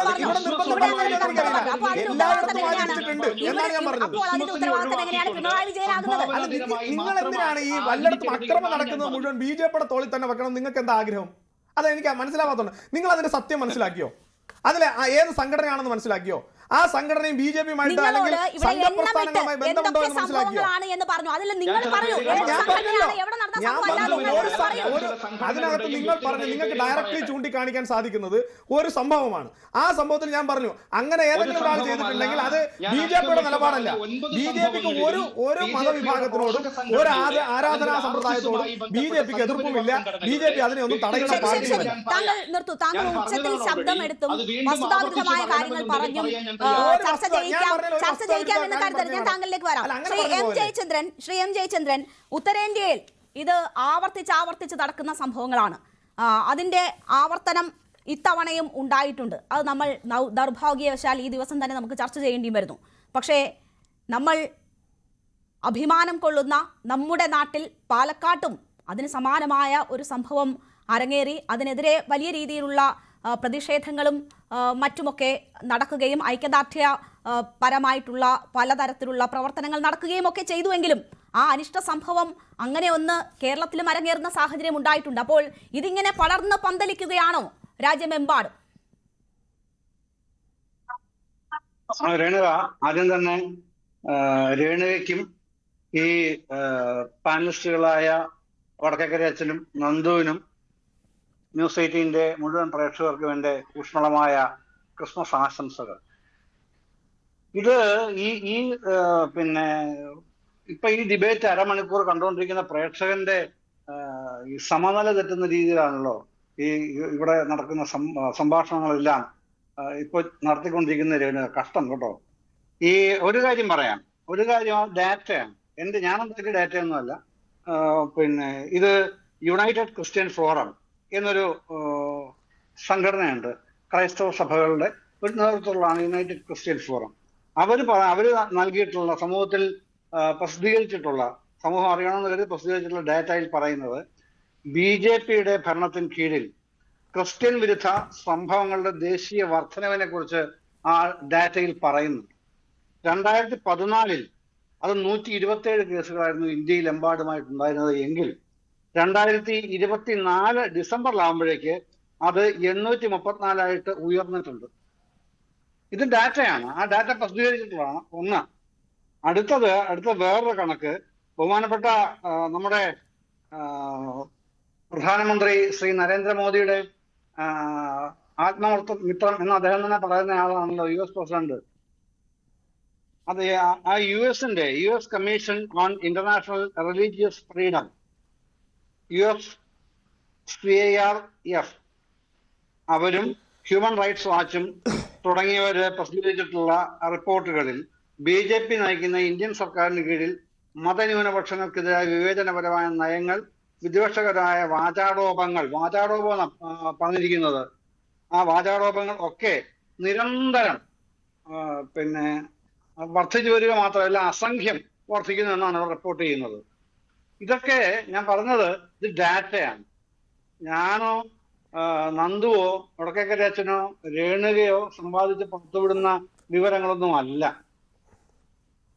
മറ്റൊന്ന് പ്രധാനപ്പെട്ട ഒരു കാര്യം, ഈ അച്ഛൻ പറഞ്ഞല്ലോ, എടുത്തെടുത്ത് പറഞ്ഞല്ലോ, മധ്യപ്രദേശ്, ഛത്തീസ്ഗഡ്, ഡൽഹി, മഹാരാഷ്ട്രയില് നമ്മൾ ചർച്ച ചെയ്തതാണല്ലോ നേരത്തെ തന്നെ. ഒരു MLA ക്രൈസ്തവ പുരോഹിതന്മാരെയും ക്രൈസ്തവ സ്ഥാപനങ്ങളെയും വിദ്യാലയങ്ങളൊക്കെ ആക്രമിച്ചാൽ 3 മുതൽ 11 ലക്ഷം രൂപ വരെ ഇനാം കൊടുക്കും ഇന്ന് പ്രഖ്യാപന ദേശീയ ചർച്ച നടന്നില്ലേ? ഇല്ലേ? അപ്പൊ നന്ദൂര് പറയാം, ഇത് BJPയുടെ തല ഇതെല്ലാം കൂടെ വെച്ച് കെട്ടണ്ട, പറയാം. അത് നിങ്ങൾക്കൊന്ന് പറയാനുള്ള രാഷ്ട്രീയമായ സ്വാതന്ത്ര്യം ഇന്ത്യ രാജ്യത്തുള്ളതുകൊണ്ട് നിങ്ങൾക്കത് പറയാം. പക്ഷെ നന്ദു, ഒരു പ്രശ്നമുള്ള എന്താണെന്നറിയാമോ? മതന്യൂനപക്ഷങ്ങളെ നമ്മൾ അണ്ടർലൈൻ ചെയ്ത് മനസ്സിലാക്കേണ്ട കാര്യമാണെന്നാണ് എനിക്ക് തോന്നുന്നത്. മതന്യൂനപക്ഷങ്ങളെ ചേർത്ത് പിടിക്കുന്ന നിലപാട് സ്വീകരിക്കണം എന്ന് ഭൂരിപക്ഷ സമുദായങ്ങളോട് ആവശ്യപ്പെട്ടത് ഇന്ത്യൻ ഭരണഘടനയാണ്. അതുകൊണ്ടാണ് മതന്യൂനപക്ഷങ്ങൾക്കായി മാത്രം ചില പ്രത്യേക അവകാശങ്ങൾ തന്നെ ഭരണഘടന നൽകിയിരിക്കുന്നത്. പക്ഷെ നിങ്ങളോ മതന്യൂനപക്ഷങ്ങളെ ഭയപ്പെടുത്താനാണ്, നിരന്തരം ഭയത്തിന്റെ കീഴിലാക്കി. ഞാൻ മണിപ്പൂരിന്റെ കാര്യം പറയേണ്ട കാര്യം ഇല്ലല്ലോ, അതുകൊണ്ട് ഞാൻ ആ ഭാഗത്തേക്ക് വരുന്നതേ ഇല്ല. അതടക്കം എത്ര സംഭവങ്ങൾ. പാലക്കാട് പുതുശ്ശേരിയിൽ ഡിസംബർ 22-നായിരുന്നു അവിടുത്തെ പ്രശ്നമെങ്കിൽ ഇന്നലെ ആണ് ആലപ്പുഴയിൽ 2 കലോത്സവങ്ങൾ നടന്ന ഏറ്റുമുട്ടുന്നത്. അത് ഏറ്റുമുട്ടൽ ഉണ്ടാക്കുകയാണ് ചെയ്യുന്നത് കേട്ടോ. ഇതിൻ്റെ അകത്ത് ആരാണ്? താങ്കളെ പോലെ BJPയുടെ വക്താവായി ചാനൽ ചർച്ചയിൽ വന്നിരിക്കുന്നവർക്ക് നിശ്ചയമായും അറിയാത്തതാവില്ല അത് ആരാണ് എന്നുള്ളത്.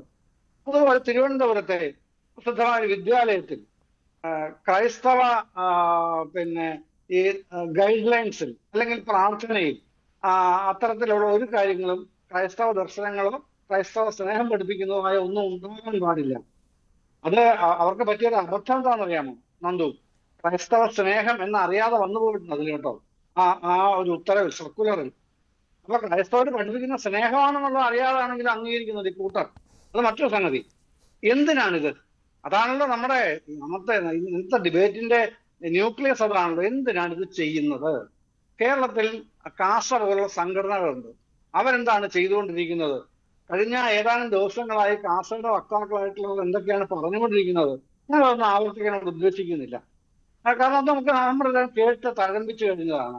ഇത് കേരളത്തിൽ നടക്കുന്നത് ഒരുതരം ഭയപ്പെടുത്തി ഒതുക്കാനുള്ള മാനസികമായ ഭീഷണികളാണ് നടക്കുന്നത് മുഴുവനും കേരളത്തിൽ. മറ്റു പ്രദേശങ്ങൾ അതല്ല അവസ്ഥ. കേരളത്തിൽ എന്തുകൊണ്ട് നടക്കുന്നു എന്നുള്ളത് ചോദിച്ചാൽ ഇത് ന്യൂനപക്ഷങ്ങൾക്ക് നേരെ മാത്രമല്ല കേരളത്തിൽ നടക്കുന്നു എന്നുള്ളൊരു വിചിത്രമായ പ്രത്യേകത കേരളത്തിൽ ഉണ്ട് കേട്ടോ. അതെന്താണെന്നറിയുമോ? ഓണക്കാലത്ത് നിങ്ങൾ ഇപ്പൊ പറയുന്നത് എന്താണ്? കഴിഞ്ഞ കുറെ വർഷങ്ങളായി ആചരിക്കപ്പെടേണ്ടത് മഹാബലിയല്ല, വാമനനാണ്.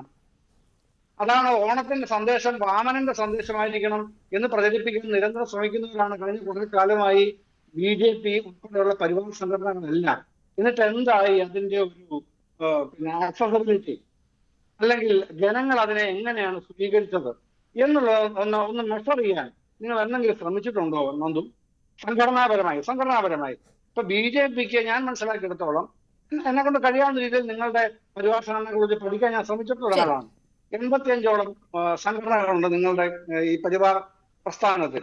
ഇവരെല്ലാവരും ചെയ്തുകൊണ്ടിരിക്കുന്ന പല വിധത്തിലുള്ള ജോലികളാണെങ്കിലും ഒറ്റ അംബ്രലയുടെ കീഴിലാണ്. ആ അംബ്രലയുടെ ഹെഡ് ഓഫീസ് നാഗ്പൂരിലാണെന്ന് നമുക്ക് അറിയുകയും ചെയ്യാം. അപ്പൊ അവിടെ അറിയാതെ ഇവിടെ ഛത്തീസ്ഗഡിലോ മധ്യപ്രദേശിലോ മണിപ്പൂരിലോ ഡൽഹിയിലോ കേരളത്തിലോ മറ്റേതെങ്കിലും സംസ്ഥാനത്തോ ഒരു കാര്യവും നടക്കില്ല. അത് നിങ്ങളുടെ പുറത്ത് വെച്ച് കെട്ടാൻ ഞാൻ വരുന്നില്ല. അച്ഛൻ പറഞ്ഞത് ആ സഭയുടെയും അദ്ദേഹം നിൽക്കുന്ന ആ ഒരു ക്രൈസ്തവ സഭയിലെ അൽമാരുൾപ്പെടെയുള്ളവരുടെ നേരിടേണ്ടി വരുന്ന പീഡനങ്ങളുടെ ഒരു ചിത്രമാണ് ഇന്ത്യ രാജ്യത്തുടനീളം അദ്ദേഹത്തിന്റെ അറിവിൽ നിന്ന് അദ്ദേഹം പങ്കുവച്ചത്. അതിനെ കേവലമായിട്ട് പറയാനൊക്കെ പ്രശ്നമാണ്. പിന്നെ രേണുക എന്തിനാണ് ചീത്ത വിളിക്കുന്നത്? രേണുക ഡിവൈഎഫ്ഐയുടെ പ്രശ്നം ഉണ്ടായപ്പോൾ 3 കുട്ടിയെ ചലിച്ചത് ഇവിടെ വിഷയമാക്കിയില്ല. നിങ്ങൾ പറഞ്ഞോളൂ, അതൊന്നും എനിക്ക് ഒരു വിഷയവുമില്ല, ഞാൻ എതിർക്കാനും വരില്ല. പക്ഷെ നമ്മളുടെ ന്യൂക്ലിയസ് എന്താണ് ചർച്ചയുടെ? അത് ക്രൈസ്തവ ന്യൂനപക്ഷങ്ങൾക്ക് നേരെ ഇന്ത്യയിൽ രാജ്യവ്യാപകമായി നടക്കുന്ന അക്രമങ്ങളുടെ ഒരു പരമ്പരയുണ്ട്. 2014 ഞാൻ ഈ കമ്മീഷന്റെ ഡാറ്റാസ് ഒക്കെ വായിച്ചല്ലോ. അതുണ്ട്. അത് കേരളത്തിൽ കൂടുതലായി വരുന്നു എന്നുള്ള വിഷയമാണ് ന്യൂസ് 18 ചർച്ചയ്ക്കെടുത്തത്. അതായത് ഇതിനകത്ത് രേണുവയ്ക്കുള്ള നാമകരണം എന്നതുപോലെ ഇതിനകത്ത് പ്രത്യേക താല്പര്യം ഡിവൈഎഫ്ഐക്കാരൻ കൊണ്ട് തെറ്റ് ചെയ്തിട്ടുണ്ട്, ഞാനത് കേൾക്കുകയും കാണുകയും ചെയ്തതാണ്. നിയമപരമായി നേരിടണമെന്നേ അത്. അതിലൊന്നും ആർക്കും ഒരു അഭിപ്രായ വ്യത്യാസവുമില്ല, ആരും അഭിപ്രായ വ്യത്യാസം പറയുകയില്ല. അങ്ങനെ ആരെങ്കിലും അഭിപ്രായ വ്യത്യാസം പറയുന്നുണ്ടെങ്കിൽ അവരെയൊക്കെ ഈ മനുഷ്യന്റെ കൂട്ടത്തിലല്ല ഗണിക്കുന്നത്. മറ്റൊരു കാര്യം, അപ്പോൾ ഈ പ്രശ്നം ഇതാണ്, എന്തുകൊണ്ട് ന്യൂനപക്ഷങ്ങളെ നിങ്ങൾ ഭയപ്പെടുത്തി ഭരിക്കാൻ വീണ്ടും വീണ്ടും വീണ്ടും മുതിരുന്നു? അത് നിങ്ങൾക്കുണ്ടായ തിരിച്ചടിയുടെ ഭാഗമാണ്. അത് സംസ്ഥാനത്ത് മാത്രമല്ല, ദേശീയതലത്തിൽ ഒട്ടേറെ കാര്യങ്ങളുണ്ട് എന്നുള്ളത് നമുക്ക് എല്ലാവർക്കും അറിയാം. ആ കാര്യങ്ങൾ സംസാരിക്കാൻ അവസരം കിട്ടുകയാണെങ്കിൽ ചിലത് തന്നെ സംസാരിച്ചോളും, മറ്റു അവസരത്തിൽ ആവുകയും ചെയ്യാം. ഇതാണ് പ്രാഥമികമായിട്ട് എനിക്ക് പറയാനുള്ളത്. ശരി, ഞാൻ താങ്കളിലേക്ക് തിരിച്ചെത്താം. ഫാദർ വടക്കേക്കര, നോക്കൂ, ഇവിടെ ഇപ്പോൾ ഈ ക്രൈസ്തവ സമൂഹം BJPയുമായി അടുക്കുന്നു എന്ന തരത്തിൽ പല ഘട്ടങ്ങളിൽ നമ്മൾ ചർച്ചകൾ നടത്തിയിട്ടുണ്ട്. അതിന് വഴിവെക്കുന്ന തരത്തിലുള്ള പല പ്രതികരണങ്ങളും ക്രൈസ്തവ സഭാ പ്രതിനിധികളുടെ ഭാഗത്തു നിന്നും ഉണ്ടായിട്ടുണ്ട്. റബ്ബറിന് 300 രൂപ കിട്ടുകയാണെങ്കിൽ തൊട്ടുകൂടായ്മയില്ല എന്ന് പറഞ്ഞ സഭാ അധ്യക്ഷനെ നമുക്കറിയാം. അതുപോലെ തന്നെ മുനമ്പം വിഷയവുമായി ബന്ധപ്പെട്ടും അത്തരം പരാമർശങ്ങളും സമീപനങ്ങളും ഉണ്ടായിട്ടുണ്ട്. ഈ പാലക്കാട് ഈ അക്രമത്തെ ന്യായീകരിച്ച് രംഗത്തെത്തിയ BJP നേതാവ് പാലക്കാട് തെരഞ്ഞെടുപ്പിൽ മത്സരിക്കുമ്പോൾ അവിടെ നിന്ന് കൊച്ചിയിൽ എത്തി ആ പ്രചരണത്തിന്റെ സമയത്തും ആ സാഹചര്യത്തെ എങ്ങനെ പ്രയോജനപ്പെടുത്തിയെന്ന് നമ്മൾ കണ്ടതാണ്. പല സമയത്തും BJP ക്രിസ്ത്യൻ സമൂഹത്തോട് അടുക്കാനുള്ള ശ്രമം നടത്തിയിട്ടുണ്ട്. അതിൻ്റെ ഭാഗമായിരുന്നു കേക്കും മറ്റുമായി അരമനകളിലെത്തുന്നത്. അതിന് തിരിച്ച് അങ്ങോട്ടും സഹായങ്ങൾ ലഭിച്ചിട്ടുണ്ട്, അല്ലെങ്കിൽ സഹകരണങ്ങൾ ലഭിച്ചിട്ടുണ്ട്. തൃശ്ശൂരിൽ അതിൻ്റെ അന്തിമ ഫലം നമ്മൾ കണ്ടതുമാണ്. അപ്പോൾ ഈ സാഹചര്യങ്ങൾ എങ്ങനെയാണ് നിങ്ങൾ പുനർവിചിന്തനം ചെയ്യുന്നത്? തദ്ദേശ തെരഞ്ഞെടുപ്പിൽ ഉണ്ടായിട്ടുള്ളത് ഇപ്പോഴത്തെ സാഹചര്യങ്ങൾ, അതിനുശേഷം ഛത്തീസ്ഗഡിൽ കന്യാസ്ത്രീകൾ ഉൾപ്പെടെ ആക്രമിക്കപ്പെടുന്ന സംഭവങ്ങളുണ്ടായി. അത് ക്രൈസ്തവ സമൂഹത്തിന് വലിയ ആശങ്കയുണ്ടായി. അതിൽ നിന്ന് പിന്തിരിയുന്ന ഒരു സാഹചര്യമാണോ ഇപ്പോഴുള്ളത്? അങ്ങനെ അടുക്കാൻ കൊള്ളാത്തവരാണ് എന്ന ഒരു ബോധ്യം വന്നിട്ടുണ്ടോ? അങ്ങനെയാണെങ്കിൽ ഈ അക്രമ സംഭവങ്ങൾ ഭാവിയിൽ കൂടുതൽ ശക്തിപ്പെടുമോ? എന്താണ് ആ വിഷയങ്ങളിൽ താങ്കൾ നോക്കിക്കാണുന്ന കാര്യം? രേണുക, കേവലമായ രാഷ്ട്രീയ ലക്ഷ്യങ്ങൾ മുൻനിർത്തിക്കൊണ്ടുള്ള ഒരു ചർച്ചയല്ല നമ്മളിവിടെ നടത്തുന്നത് എന്ന് തന്നെയാണ് ഞാൻ ഇപ്പോഴും കരുതുന്നത്. അതുകൊണ്ട് അത് തെറ്റായി പോയി എന്ന് തോന്നുന്നുണ്ടോ? അത്തരം സമീപനങ്ങൾ അത്തരം മാറ്റങ്ങൾ ഉണ്ടായിട്ടുണ്ട്. പറഞ്ഞു പൂർത്തിയാക്കാൻ അനുവദിക്കോ? അതാണ് ഞാൻ പറഞ്ഞു വരുന്നത്. ജനാധിപത്യപരമായി തിരഞ്ഞെടുക്കപ്പെട്ട സർക്കാരുകൾക്ക് മുൻപിൽ ആവശ്യങ്ങൾ ഉന്നയിക്കുന്നതും അവരുമായി ബന്ധപ്പെട്ട ആൾക്കാർ വരുമ്പോൾ സ്വീകരിക്കുന്നതും ഏതെങ്കിലും രാഷ്ട്രീയ പാർട്ടിയെ പ്രീണിപ്പെടുത്താൻ വേണ്ടിയിട്ടാണ് എന്ന തരത്തിലുള്ള സംസാരങ്ങൾ ഒരു കാരണവശാലും പ്രോത്സാഹിപ്പിക്കപ്പെടേണ്ടതല്ല. കാരണം എന്താണെന്ന് ചോദിച്ചാൽ, റബ്ബറിന് 300 രൂപ പരാമർശിച്ചല്ലോ ഇവിടെ. അത് പറഞ്ഞത് അഭിവന്യ പാമ്പളാനി പിതാവാണ്. അദ്ദേഹം അത് പറഞ്ഞത് ഭരിക്കുന്ന ജനാധിപത്യപരമായി തിരഞ്ഞെടുക്കപ്പെട്ട സർക്കാരിനോട് ആവശ്യപ്പെട്ട ഒരു കാര്യമാണ്. റബ്ബറിന് കർഷകർക്ക് 300 രൂപ ലഭ്യമാക്കണമെന്ന് പറഞ്ഞത്.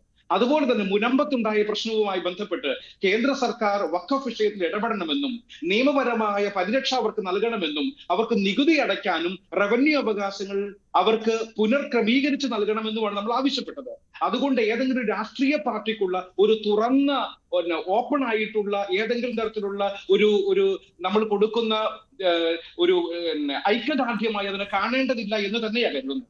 എന്തെന്ന് പറഞ്ഞാൽ നമ്മൾ തിരഞ്ഞെടുക്കപ്പെട്ട സർക്കാരുകളുമായി തീർച്ചയായും സമരസപ്പെട്ടും ബന്ധപ്പെട്ടും ആവശ്യങ്ങൾ ഉന്നയിച്ചും തന്നെയാണ് നമ്മൾ മുൻപോട്ട് പോകുന്നത്. അതിലേതെങ്കിലും രാഷ്ട്രീയപരമായ ലക്ഷ്യങ്ങളല്ല നമ്മൾ മുന്നിൽ കാണുന്നത്. അതുകൊണ്ട് തന്നെയും ഈ കാര്യങ്ങളിലും അത് BJP ഭരിക്കുമ്പോൾ കേന്ദ്രത്തിലാകട്ടെ, ഇടതുപക്ഷം ഭരിക്കുമ്പോൾ സംസ്ഥാനത്താകട്ടെ, നമുക്ക് തുറന്ന സമീപനമാണ്. അത് തന്നെയാണ് ഈ ദിവസങ്ങളിലൊക്കെയും സഭാധ്യക്ഷന്മാർ പറഞ്ഞത്. ഏതെങ്കിലും ഒരു രാഷ്ട്രീയ പാർട്ടിയോട് തൊട്ടുകൂടായ്മയോ മറ്റാരെങ്കിലോട് അമിതമായ പ്രിയമോ നമുക്കില്ല.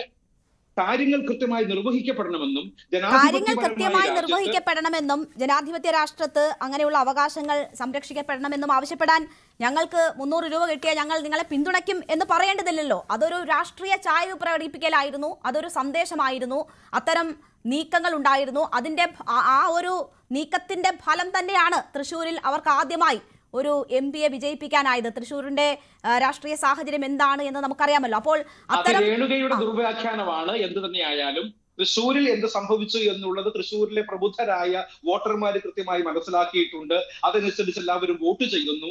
അതുകൊണ്ട് ഞാൻ പറഞ്ഞത്, ഒരു ഭരണകക്ഷിക്ക് അതുമല്ലെങ്കിൽ ഒരു സർക്കാരിന് കൊടുക്കുന്ന പിന്തുണയെ ഏതെങ്കിലും രാഷ്ട്രീയ പാർട്ടിക്കുള്ള പിന്തുണയായി നമ്മൾ വ്യാഖ്യാനിക്കുമ്പോൾ അത് കേവലമായ രാഷ്ട്രീയമായ പ്രസ്താവനയായി പോകുന്നില്ലേ എന്ന് നമ്മൾ എല്ലാവരും ചിന്തിക്കേണ്ടിയിരിക്കുന്നു. അല്ല, അത്തരം പ്രസ്താവനകൾ വന്നത് സഭയുടെ ഭാഗത്തു നിന്ന് തന്നെയല്ലേ? 300 രൂപ റബ്ബറിന് തന്നാൽ BJP പിന്തുണയ്ക്കും എന്ന് പറയുന്നത് ബിഷപ്പ് പാംപ്ലാനിയാണല്ലോ.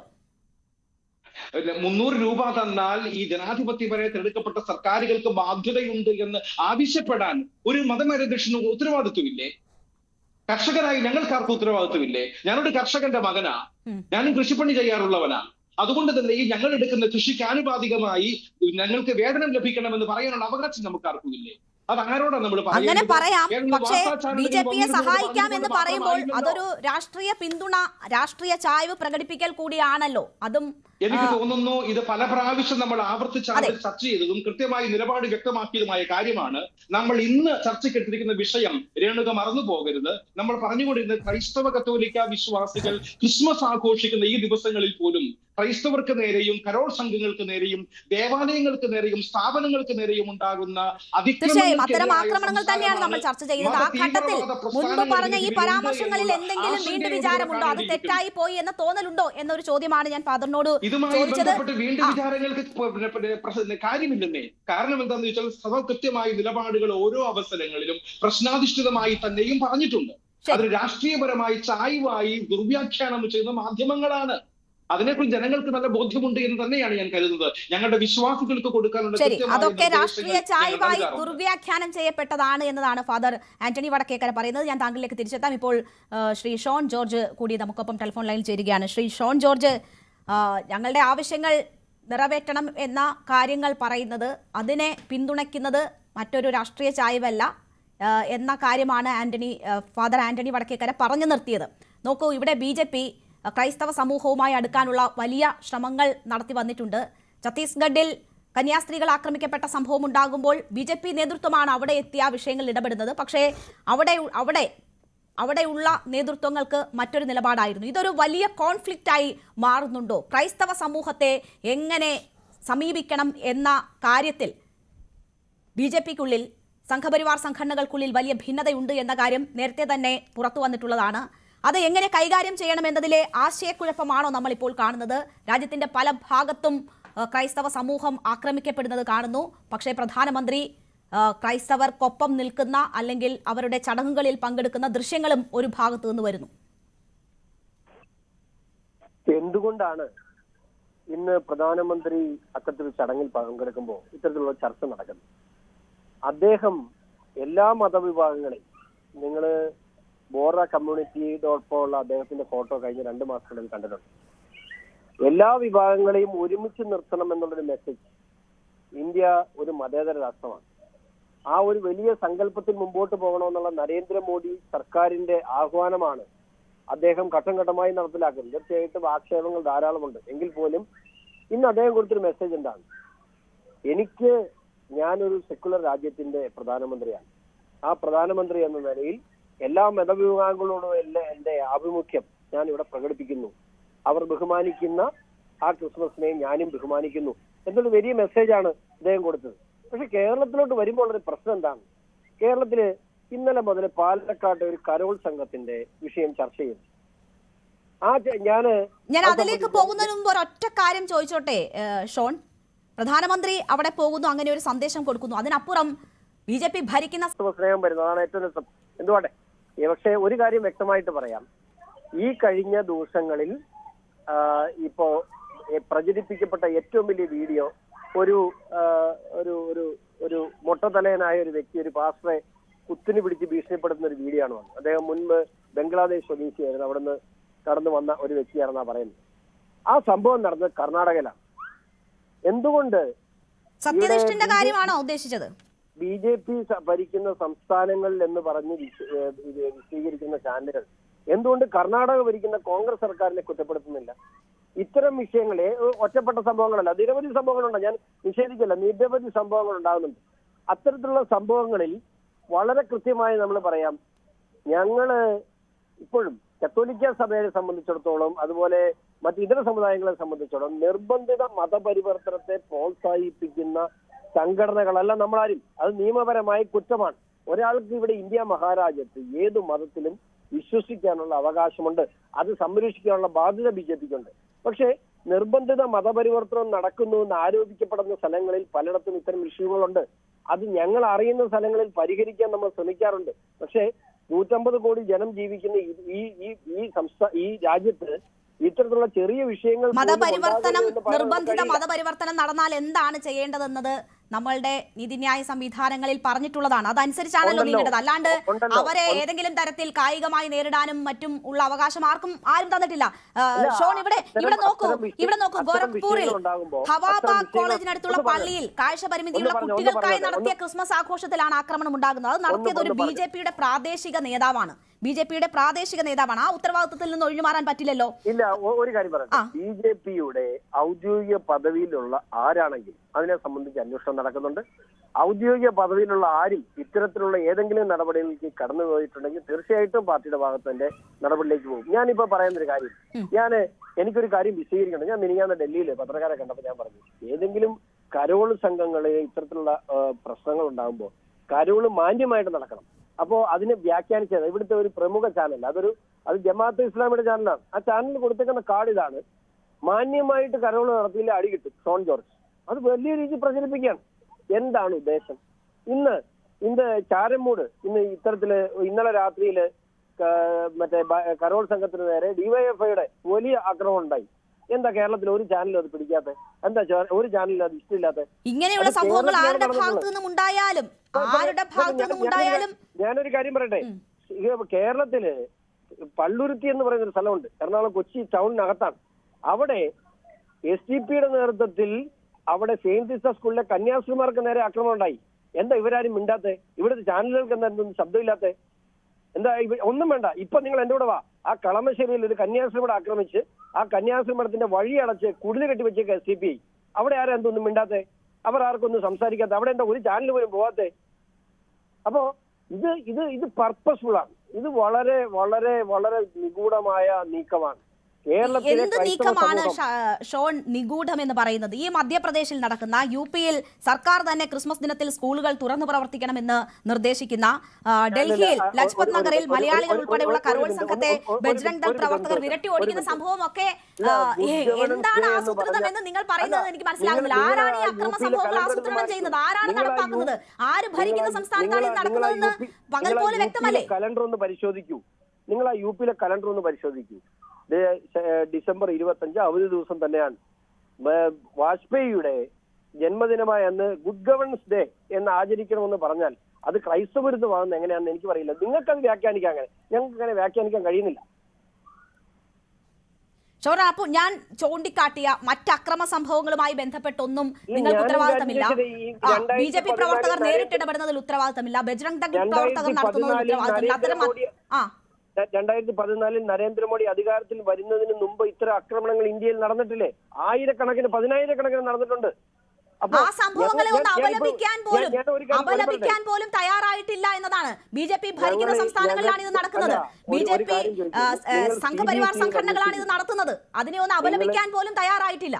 നിങ്ങൾ CBCയിൽ അന്വേഷിക്കൂ, CNIയിൽ അന്വേഷിക്കൂ, CSIയിൽ അന്വേഷിക്കൂ.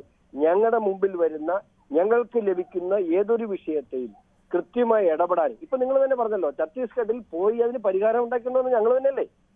ഞങ്ങളുടെ മുമ്പിൽ വരുന്ന വിഷയങ്ങളെ ഞങ്ങൾ കൃത്യമായി അഡ്രസ് ചെയ്യുന്നുണ്ട്.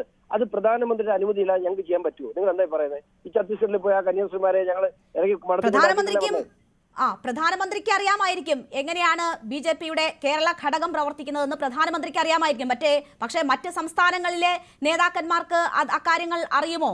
മറ്റ് സംസ്ഥാനങ്ങളിൽ ഛത്തീസ്ഗഡിൽ ആ സംഭവം ഉണ്ടായപ്പോൾ എന്തൊക്കെയാണ് നടന്നതെന്ന് താങ്കൾക്ക് അറിയാമല്ലോ. പിന്നീട് കേസരിയിൽ വന്ന ലേഖനത്തിൽ എന്താണ് വ്യക്തമാക്കിയത്, മുഖപ്രസംഗത്തിൽ എന്താണ് വ്യക്തമാക്കിയതെന്ന് താങ്കൾക്ക് അറിയാമല്ലോ. ക്രൈസ്തവ സമൂഹത്തെ എങ്ങനെയായിരുന്നു ചിത്രീകരിച്ചിരുന്നത് കേസരിയിൽ? നിലപാടുണ്ടെങ്കിൽ അത് BJPയുടെ നിലപാടാണെന്ന് മനസ്സിലാക്കാനുള്ള ബോധമൊക്കെ ഇന്ത്യയിലുള്ള എല്ലാ BJPക്കും ഉണ്ട്, BJPക്കാർക്കുണ്ട്. അതിനുള്ള ബോധമൊക്കെ എല്ലാവർക്കും ഉണ്ട്. അദ്ദേഹം ഇന്ന് ഒരു കാര്യം പറയട്ടെ, ഒരു കാര്യത്തെ അഡ്രസ് ചെയ്യുന്നതിനൊപ്പം അദ്ദേഹം ഇന്ന് കൊടുത്തൊരു വലിയ മെസ്സേജ് ഉണ്ട്. വലിയ മെസ്സേജ്, ചേർത്ത് പിടിക്കുകയാണ് ഞാൻ എന്നൊരു മെസ്സേജ്. ശരി, അത് വലിയ മെസ്സേജ് ആണോ? ആ ഒരു സന്ദേശം മാത്രം മതിയോ? അതിനപ്പുറം ഇവിടെ നടക്കുന്ന അക്രമ സംഭവങ്ങളെ അപലപിക്കാനോ അതിൽ നേരിട്ടിടപെടാനോ പ്രധാനമന്ത്രി തയ്യാറായിട്ടില്ല എന്ന് നമ്മൾ കാണണം. മണിപ്പൂരിൽ സമാനമായ സംഭവം ഉണ്ടായപ്പോഴും പ്രധാനമന്ത്രിയുടെ മൗനം ചോദ്യം ചെയ്യപ്പെട്ടതാണ്. ഇതുകൊണ്ട് നിങ്ങൾ തൃപ്തരാണോ? ഇത് മാത്രം മതിയോ? കേവലമായ ഫോട്ടോഷൂട്ടുകളും സ്റ്റേറ്റ്മെന്റുകളും നമ്മുടെ ഈ രാജ്യത്ത് മതനിരപേക്ഷത ഉറപ്പുവരുത്തുന്ന നല്ല ഒരു സമയം നമുക്കൊക്കെ സ്വപ്നം കാണാം. അതിനുപരിയായി ഞാൻ മനസ്സിലാക്കുന്നതനുസരിച്ച് അങ്ങനെയുള്ള കാര്യങ്ങൾ ഇപ്രകാരം തീവ്രവാദപരമായി പ്രവർത്തിക്കുന്ന തങ്ങളുടെ അണികളിലേക്ക് എത്തിക്കാൻ നമ്മുടെ ബഹുമാനപ്പെട്ട തിരഞ്ഞെടുക്കപ്പെട്ട എല്ലാ നേതാക്കന്മാർക്കും രാഷ്ട്രീയ പാർട്ടികൾക്കും ഉത്തരവാദിത്വം ഉണ്ടാകുമ്പോൾ മാത്രമേ, അവർ ആ ഉത്തരവാദിത്വം ഏറ്റെടുക്കുമ്പോൾ മാത്രമേ ഇങ്ങനെയുള്ള കാര്യങ്ങൾക്ക് അത് അറുതി വരികയുള്ളൂ. അതല്ലെങ്കിൽ മതേതരത്വം എന്നുള്ളത് ഭരണഘടനയിൽ നമ്മളെല്ലാവരും ഷോക്കേസ് ചെയ്ത് വെക്കേണ്ട ഒരു കാര്യം മാത്രമായി പോകുന്ന ഒരു കാലഘട്ടം വിദൂരമല്ല എന്ന് കരുതേണ്ടി വരുന്നുണ്ട്. കാരണം എന്താണെന്ന് ചോദിച്ചാൽ, ഇപ്രകാരം ഈ ക്രിസ്മസിനാകട്ടെ, കഴിഞ്ഞ വർഷത്തെ ക്രിസ്മസിനാകട്ടെ, ഈ കഴിഞ്ഞ ഈസ്റ്ററിനാകട്ടെ, ഇപ്രകാരം ഈ സന്ധ്യാസമയങ്ങളിൽ വന്നിരുന്ന് ഇപ്രകാരം സംസാരിക്കേണ്ടി വരുന്നത് തന്നെയും നമ്മുടെ രാജ്യം എങ്ങോട്ട് പോകുന്നു എന്ന് ചൂണ്ടിക്കാണിക്കുന്ന തുല്യമാണ് എന്ന് ഞാൻ കരുതുന്നത്.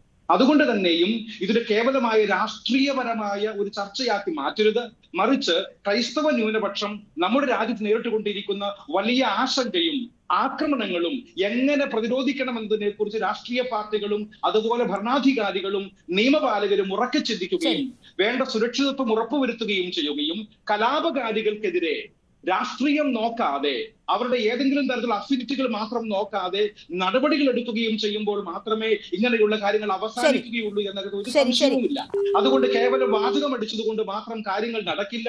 ചേർത്തു പിടിക്കുന്നു എന്ന് പറഞ്ഞതുകൊണ്ട് മാത്രമായില്ല, ചേർത്തു പിടിക്കുന്നു എന്ന് അവർക്ക് തോന്നണം.